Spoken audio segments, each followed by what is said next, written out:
Welcome back to Club News. The Commonwealth Government is currently working to harmonise their work health and safety laws across all state and territory jurisdictions.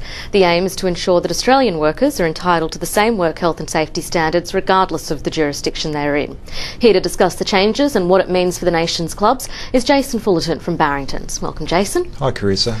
So how many of the state jurisdictions have introduced new harmonised work health and safety laws? The only states and territories yet to introduce the new legislation is Victoria and Western Australia. The remainder of the states and territories, the majority of the states and territories, implemented on the 1st of January 2012, and the 1st of January this year, South Australia and Tasmania also introduced the new legislation. What are the significant differences in the new legislation versus the past legislation?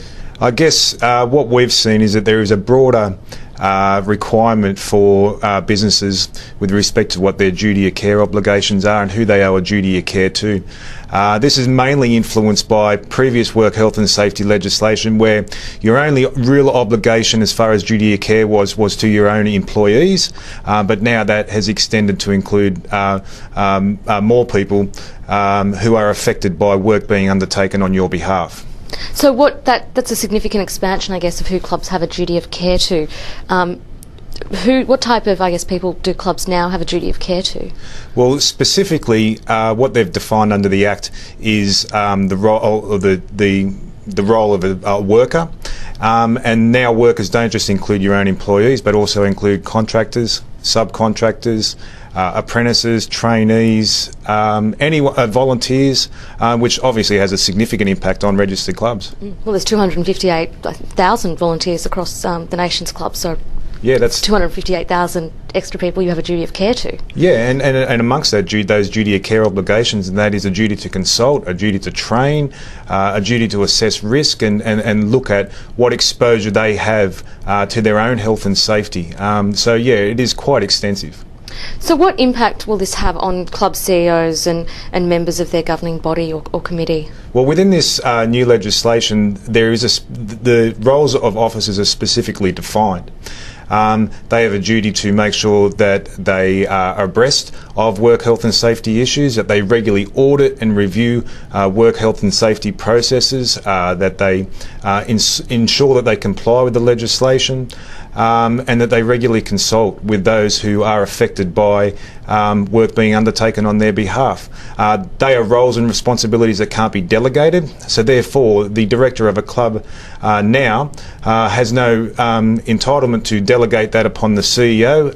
They are equally obliged to make sure that they are meeting their meeting the officer's obligations with respect to due diligence. Now, we just mentioned club volunteers then and how this applies to them. How does this affect volunteers working on a club's behalf? Well, basically, because of this extension of these duty of care obligations, it's now going to be a requirement for officers of these companies and that to consult on health and safety issues with these volunteer organisations, or with these volunteers within their clubs. They'll also have an obligation to make sure that they identify hazards, identify the risks associated with volunteer work, and make sure that they take precautions in order to try and minimise the exposure that they have to their own health and safety. Does this have an impact on the manner in which clubs manage contractors as well? Yeah, of course, because as I said, there was some significant changes with respect to who is defined as a worker under the new Work Health and Safety Act. So therefore, the contractors are defined as workers under this legislation, and once again, the same duty of care principles apply to what I just spoke about with respect to workers is also now owed to contractors. Previous contractor management programs may have only required a club to keep a copy of a public liability insurance policy and a workers' compensation policy. But now, given that a contractor conducts work on behalf of the club, it is now extended back into these duty of care obligations. From a compliance perspective, what do you think is is the key criteria clubs should have in their work health and safety management program?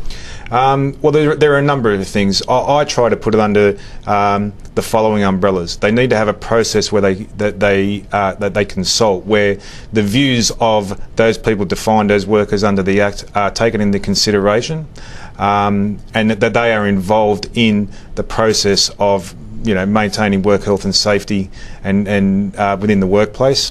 There is also a need for the management of risk and how clubs now go about managing the risk associated with work health and safety to try and minimise the exposure that there is.